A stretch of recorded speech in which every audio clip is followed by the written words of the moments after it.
grew up in a Jewish home. We were conservative rather than Orthodox, but in that day, today we would look Orthodox, but we were conservative, and we followed all the traditions. And I remember my brother David, he's 2 years older than I. David now heads the Association of Hebrew Catholics. He was in the Catholic Church 16 years before me, despite my effort to stop him from becoming one.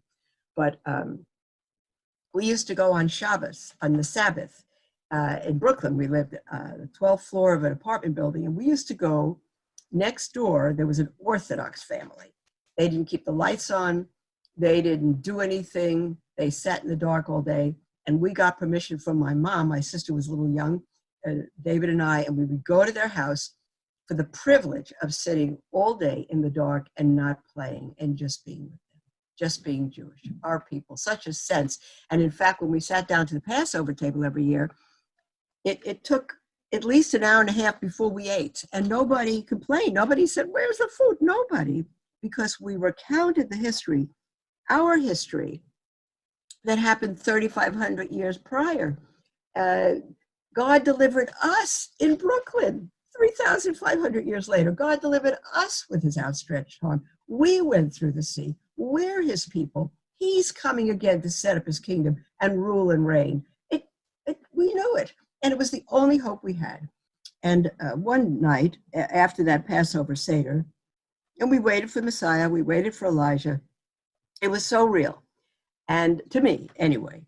And I went to bed one night when I was 11-year-old. My brother was 13, was bar mitzvah that year.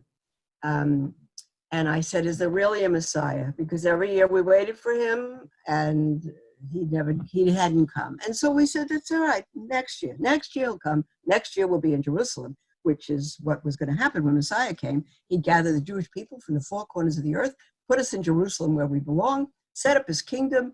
Life would make sense, because it didn't. And so that was when I was 11.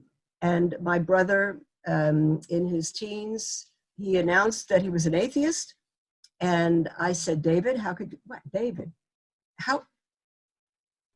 It's okay to question if God exists. But I said, do you know what you'd have to know there's no God? How could anybody know that much? And he began studying through a series of incidences.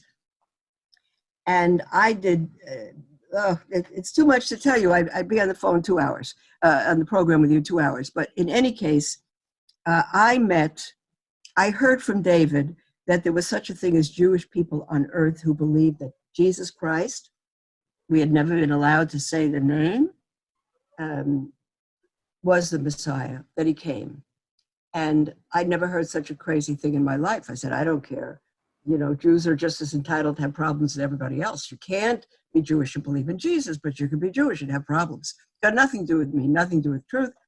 I went out to California the following year. I met such people, and over a year and a half, they led me to Christ, the Lamb of God, who took away the sins of the world and mine. It was an incredible, I'd love to tell you, but we don't have the time, utterly life-changing night for me. And soon after, I gave my life to Christ.